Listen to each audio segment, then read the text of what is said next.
Welcome back to Justice for Giancarlo Fisichella in Formula 198, and round 5 brings us to Catalunya in Spain, a track where I've struggled in earlier instalments of the F1 game. Will this game's wonky handling suddenly make things click as we look for 5 poles in a row, or will it make things worse as we look at discovering 5 bugs in a row? So we have actually made it to qualifying without discovering any new bugs. And no bouncing so far, so that's good. That's a good start. This is my first time recording a video after my break. The last episode you saw was before I kind of went away. So I've not played the game in a while, and I don't know whether it's just this track in particular or if it's just because I've had time away from the game, but it does feel really awful. And maybe it's just because I'm out of practice and I've forgotten a little bit how you're supposed to drive this stupid game. So today could be interesting.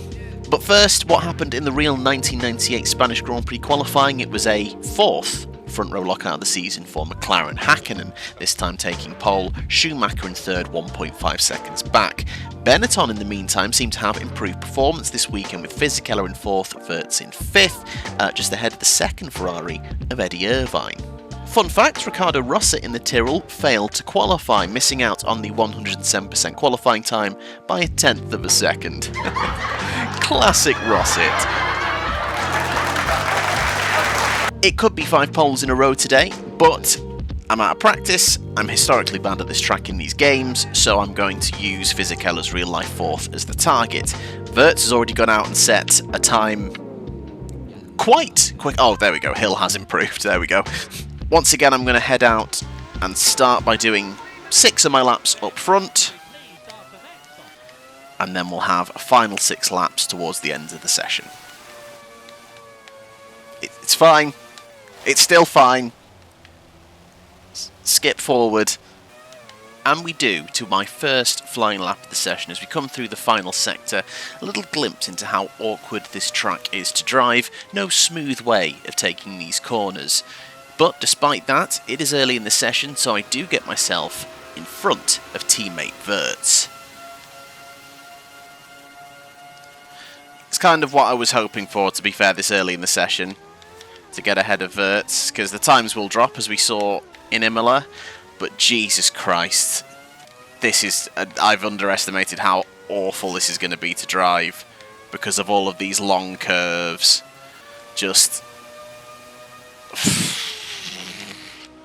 So I've used 4 of my laps, but I've actually only had 1 flying lap. But since I've gone straight to provisional pole by 2nd, might as well save more laps for the end and see how much time drops.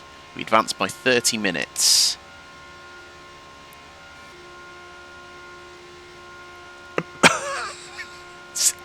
Really? Like, seriously? No, come off it. I've been driving awfully. I cannot be on pole by 6/10 on the hardest mode after 1 mediocre lap. Let's whack another 5 minutes. Or do we do another 10 and leave it with 9 minutes to go? Really cut it fine. Shall we? Go on. Unbelievable. And David Coulthard seems to be the man to beat again. Even though it seemed unlikely I would be displaced, I wanted to go out anyway, just to be sure. Didn't want to get caught off guard. So, lap number 6, this is my best lap of the session. Long run down to turn 1. Turns 1 and 2, you're supposed to be able to carry a lot of speed through these. Just impossible. You have to really make jagged changes of direction to get through the corner. Same with turn 3, just yanking on the brake to get it round. Corners with heavier braking zones, such as turn 4 Repsol, you can at least try and do a big, heavy brake and get the car turned in one foul swoop, similar for turn 5 Seat. But this is one of those tracks that, whatever joy there was driving, it has been thoroughly removed because of the handling model. And in fact, example there, some of the best ways to get around this course quickly are probably to power slide through most of these corners. But 1, I don't feel comfortable doing it. Sometimes it doesn't feel like you can control those slides. And 2, I don't want it to go full rallycross and just make it completely devoid from driving a Formula 1 car. But as you see, another big moment there through turn 10. coming up to the final two turns, 12 and 13. They're supposed to be fun when there's no final chicane there, but they're just not. And here I make a bit of a mess of it, but despite that, I hug the inside, get a good exit, and unbelievably, that can't go quicker after that final sector. F*** off. This is just... It's just counterintuitive all the way around. It's power sliding. I feel like the way you've got to be quick, well, the quickest way around is power sliding, but that is always a risk, as we saw in Argentina. Great, I can do it over one lap, but I'm worried for the race that I'm going to bottle it from pole again. The Lando comparisons are not going away anytime soon. So it is 5 out of 5 pole positions for Giancarlo Fisichella, taking it by 1.1 seconds from Coulthard, 1.2 from Häkkinen, and Schumacher right with them. Our teammate Wirtz is in 5th, ahead of Eddie Irvine in 6th, as they were in real life. I really hope Wirtz can score his first points today. Looking further back, Frentzen just outside of Lacey, continuing his good form in 8th. Villeneuve back in 12th. Did everyone qualify? Rosset is last, but I think he has qualified. In the Real 98 Spanish Grand Prix, it ended up being a very straightforward win for Mika Häkkinen, the top 3 finishing as they started. Wirtz got a very fine 4th position, whilst Barrichello and Villeneuve rounded out the points after starting 9th and 10th respectively. However, for Fisichella, it was a 2nd consecutive retirement, this time having a tangle with the beloved Eddie Irvine. Fisichella looked to be pulling off a very good move around the outside of turn 1, and fortunately Irvine seemed to lock up and slide under braking. They touched and out they both went. So I've now got 5 poles. So far I've only converted to 1 race win. The target is, unsurprisingly once again, win. I know the start's going to be bad. I've just got to lean into the counterintuitiveness of the driving around this track, handle the power slides, and maybe we can pick up win number 2. Yeah, I don't want David Coulthard to suddenly start running away with this championship.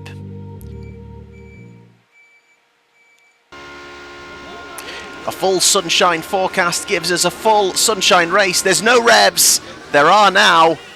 And we are off and running in Catalunya, and Coulthard straight into the lead, but chops across. I thought we were about to catch up again in the second phase, but we don't. But it's not too bad, as we at least hold on to second. Oh, but my God. Oh, I left the door open. Who was that? Please tell me that wasn't Wirtz careening into me. Where's Häkkinen gone? Häkkinen's disappeared. Okay, right.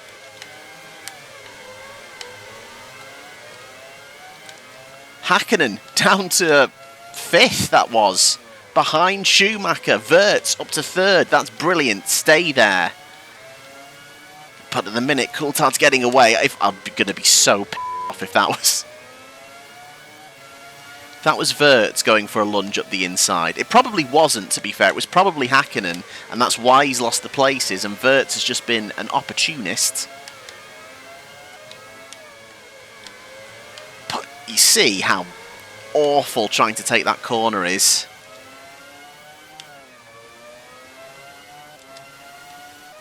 Very much left the door open, didn't hug the inside. But we seem to sweep through the final sector quite nicely. Wirtz still 3rd.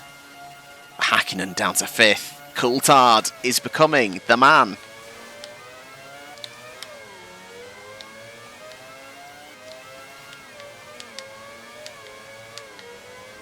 It's awful. It's so awful.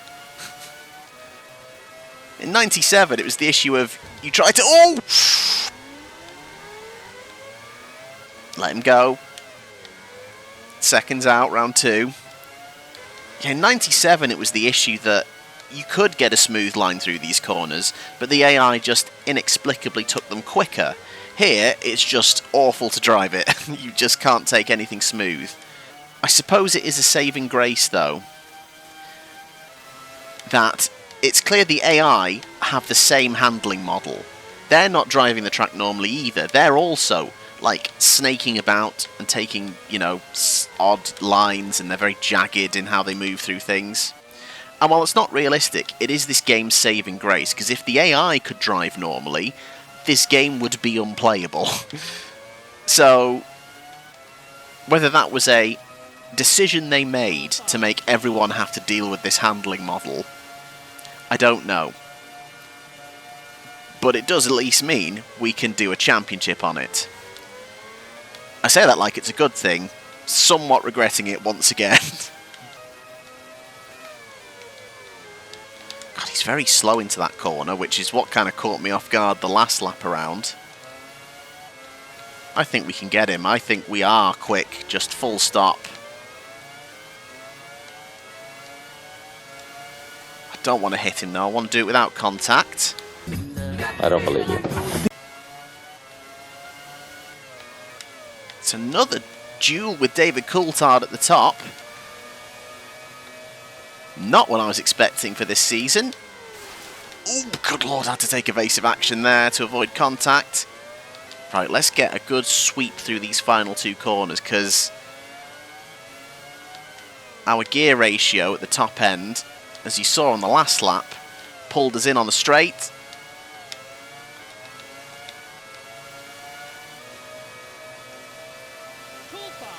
Or not. Oh my god! Yep, I think he hit his rev limiter there. I get the feeling. Oh no! I cannot take my eye off the ball for 1 second. That was so stupid. That was a good move, and I've immediately undermined myself.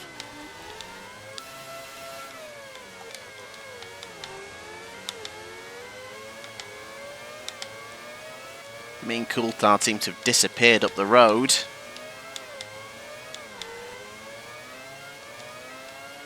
I've not really been paying attention to what's going on behind. Right, let's take two now. Oh, David! What are you doing that for? That's... Someone investigate that.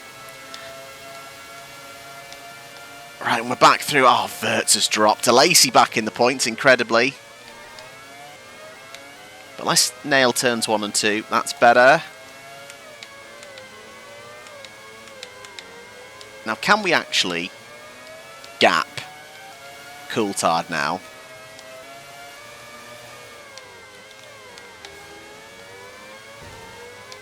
Whoa!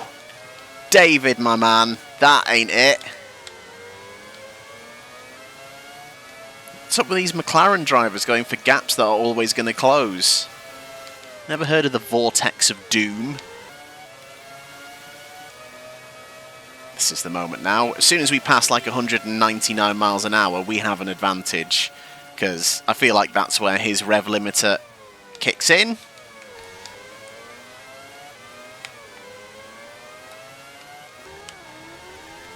Wonder how much rubber banding there is in this game. Which, if you're not familiar, I'm sure you are if you're watching this, but it is the concept in racing games of, if you're like a long way behind, the cars ahead will drive a little bit slower to give you at least a chance to catch up, but as soon as you're ahead, their performance improves to keep the pressure on. Was a feature of many games of this era. I honestly don't think it was really that prevalent in the original Formula 1 game or F1 97, because it was possible to gap and be gapped. Although, as I say it now, I think I'm starting best lap of the race, started to gap Coulthard. Yeah, it's just me. It's just I wasn't driving too well. Never mind. I don't need to go too crazy into these corners now. I don't need to try any big, stupid power slides to risk it for pace. Get off the grass, you twat. Oh, come on! That was bad, although Schumacher is now right on the back of David Coulthard, which is good. I kind of want Schumacher to get past him. But I'm looking for Schumacher to get ahead. I'm hoping Wirtz can at least stay in 5th. That would be his first points of the season. And go on, Lacey, stay 6th. I've cooled off since our encounter at Imola. We can be friends again. Not best friends, but friends. Not as quick as we were in qualifying, but stable. And quick. Oh, no, no, no, don't you dare. Don't you. Did you see it started to bounce again?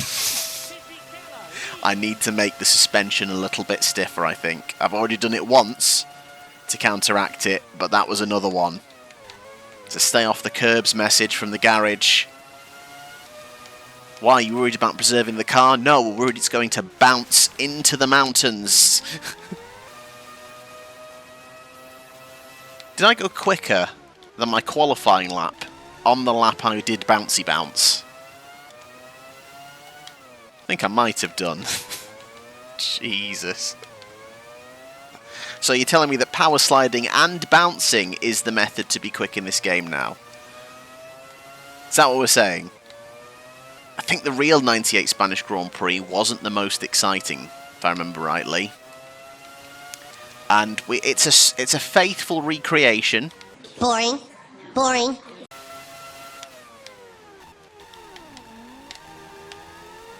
Jesus Christ. Why are we trying to take the corner like that now? Come on, dude. Stop trying to give them an opportunity.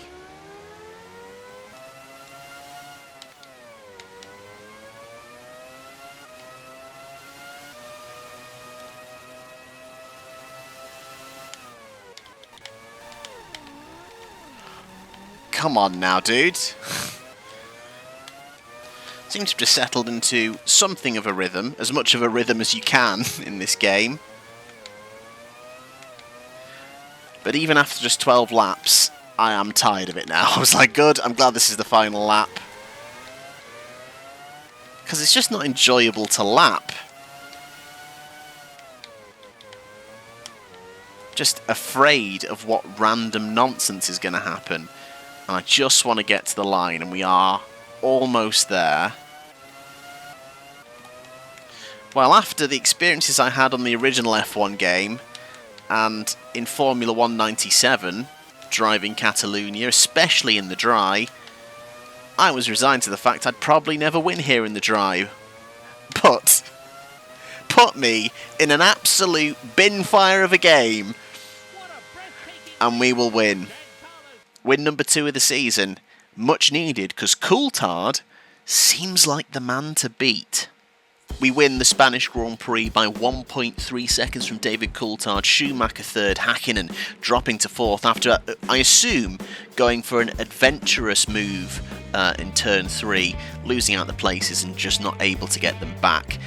Wirtz, though, however, after his great start, just didn't have the pace, falls back to 13 seconds behind, 11 behind Häkkinen. Alesi, another fine performance, into the points for Sauber in the Drivers' Championship. The gap at the top is down to just 2 points to Coulthard.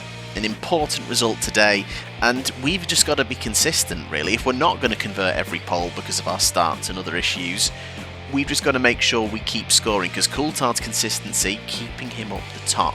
Häkkinen is just 5 points back from us, Schumacher in 4th. Alesi up to 5th in the championship now, thanks to his solid point scoring, ahead of Ralf Schumacher and Eddie Irvine. But just at the bottom of the screen, good news, Alexander Wirtz is into 8th, tied on points with Heinz-Harald Frentzen and Johnny Herbert.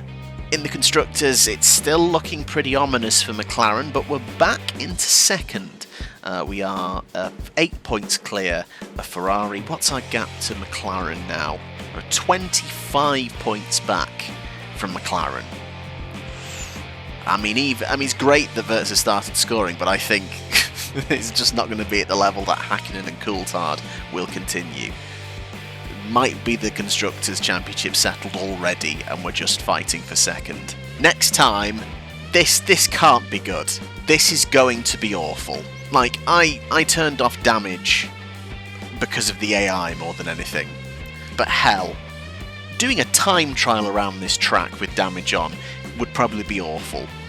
But even without damage, the weird bumper carring you get, trying to drive it smooth, this is going to be abysmal. And it's going to be so hard to pull an overtake. It's actually probably going to be quite accurate in terms of that element. But that is another episode done in the can, and it's a good result today. Next time's probably going to be quite rough, but whatever happens, I just hope I'm ahead of David Coulthard. Thanks for watching, I'll see you soon.